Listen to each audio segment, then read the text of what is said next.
Hello students, I hope you all are well at home.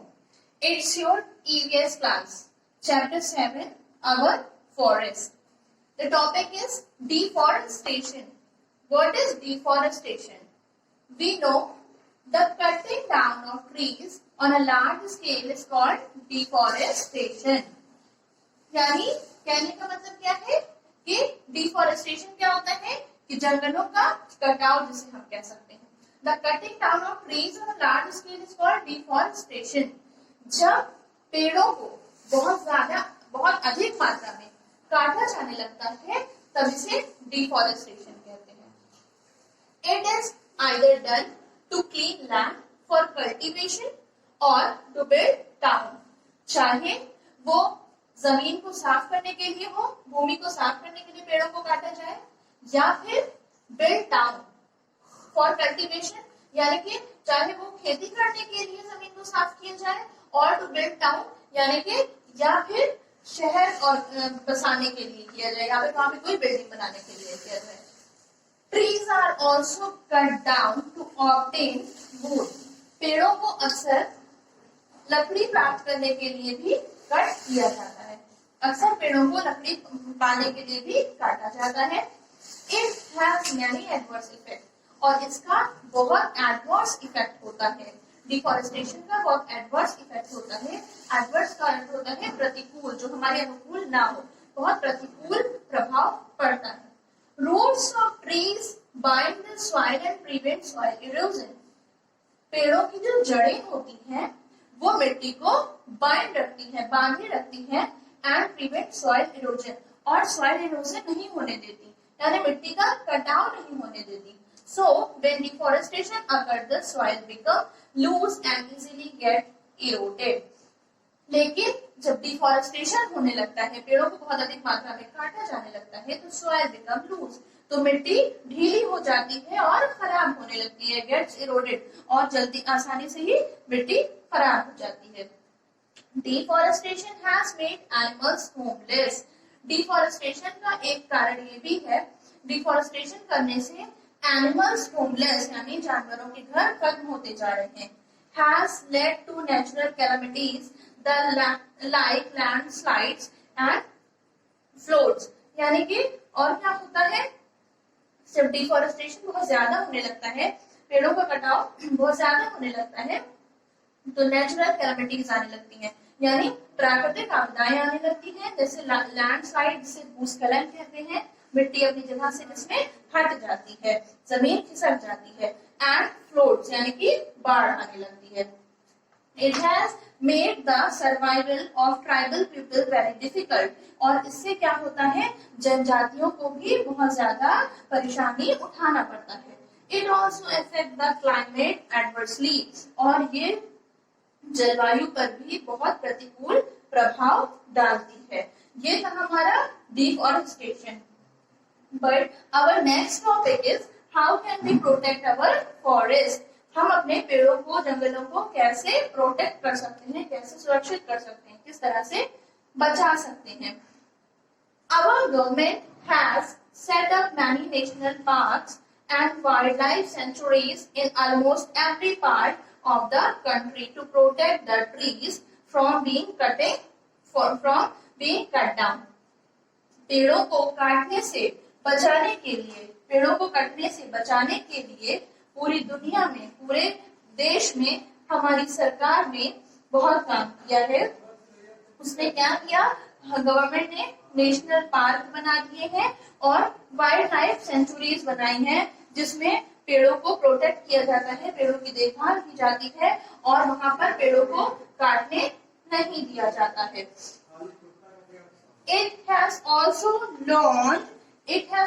known many being cut down. It has also known many programs like social forestry movement and Wan Mahotsav to plant more trees. और इसके लिए government ने बहुत सारे कार्यक्रम भी चलाए हैं, बहुत सारे प्रोग्राम भी चलाए हैं, बहुत सारे कार्यक्रम चलाए हैं, जैसे सोशल फॉरेस्ट्री मूवमेंट, जिसमें जंगलों की रक्षा की जाती है, एंड वन महोत्सव टू प्लांट मोर ट्रीज, और वन महोत्सव जैसा कार्यक्रम भी चलाया गया है कि जिसमें ज्यादा से ज्यादा पेड़ों को लगाने के लिए लोगों को उत्साहित किया जाता है। Van Mahotsav is a week long festival that is organized every year in the month of July across India. पूरे इंडिया में यानी कि पूरे भारत में वन महोत्सव जुलाई में, हर साल जुलाई में मनाया जाता है एक हफ्ते तक। ये एक ऐसा फेस्टिवल है जिसे वन महोत्सव कहते हैं और इसमें ज्यादा से ज्यादा प्लांटेशन करने के लिए कहा जाता है, ज्यादा से ज्यादा पेड़ लगाने के लिए कहा जाता है। एक was initiated by K.M. Munshi in 1950 और इसे K.M. Munshi के द्वारा 1950 में शुरू किया गया था। Our next topic is Chipko movement. Chipko movement is we are going to start the topic of Chipko movement. What is Chipko movement? In 1973, villages in the Alaknanda Valley Uttarakhand protested against cutting down of trees. 1973 में Alaknanda valley यानी कि अलकनंदा एक जगह का नाम है जो उत्तराखंड में पड़ती है। अलकनंदा में उत्तराखंड के अलकनंदा में protested against cutting down of trees, पेड़ों को कटने से बचाने के लिए एक मूवमेंट स्टार्ट किया गया, एक मुहिम स्टार्ट की गई कि जिसका नाम चिपको मूवमेंट था। Now let's discuss what the name of Chipko movement की, चिपको मूवमेंट का नाम क्या है और ये why the name of this Chipko movement, और चिपको मूवमेंट का नाम क्यों पड़ा।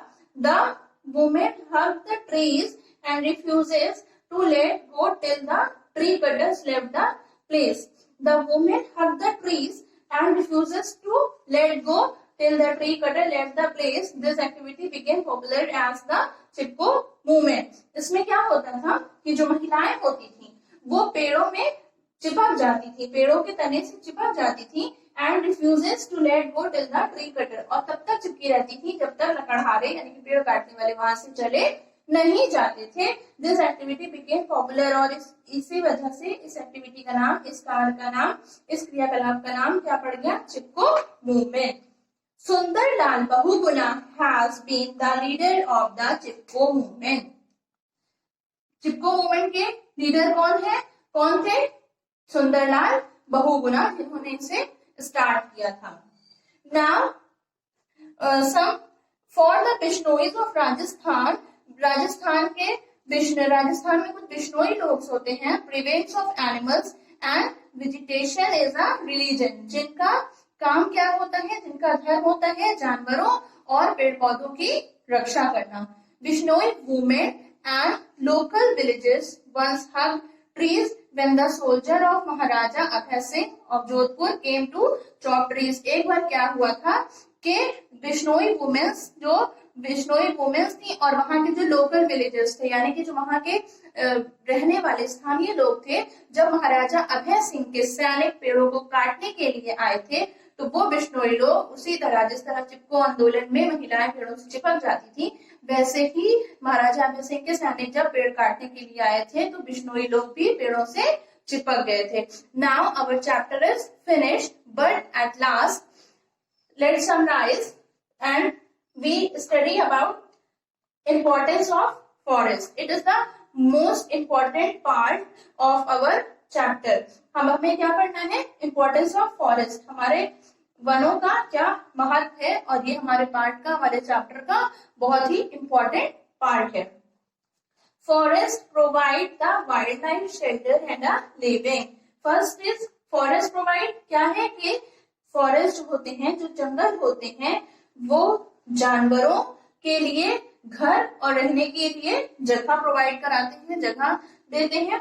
We got fodder for their cattle, firewood etcetera. We got fodder यानी कि हम अपने चरवाहों के लिए, अपने पालतू जानवरों के लिए फोडर यानी कि जानवरों का खाना और फायरवुड जलाने के लिए लकड़ी जंगलों से ही प्राप्त करते हैं। It provide raw material to industries like paper, plywood, cotton etcetera.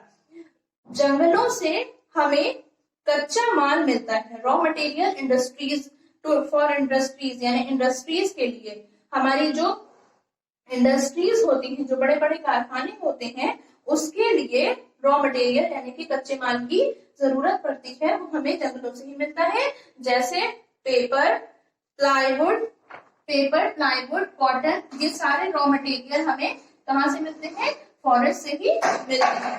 They play an important role in reducing atmospheric pollution, और ये एक बहुत इंपॉर्टेंट रोल निभाते हैं एटमॉस्फेरिक पोल्यूशन को कम करने के लिए। यानी कि जो हमारा वातावरण है, जो हमारे वायुमंडल में प्रदूषण फैला हुआ है, उसको कम करने के लिए भी ये फॉरेस्ट बहुत इंपॉर्टेंट रोल निभाते हैं।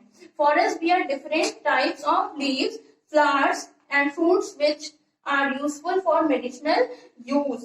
फॉरेस्ट में, जंगलों में कई तरह की पत्तियां, फूल और फल पाए जाते हैं, जिन्हें हम एज अ मेडिसिन, यानी कि जिन्हें हम मेडिसिन बनाने के लिए या मेडिसिन के तौर पे, दवाइयों के तौर पे, औषधि के तौर पे हम उसे इस्तेमाल करते हैं।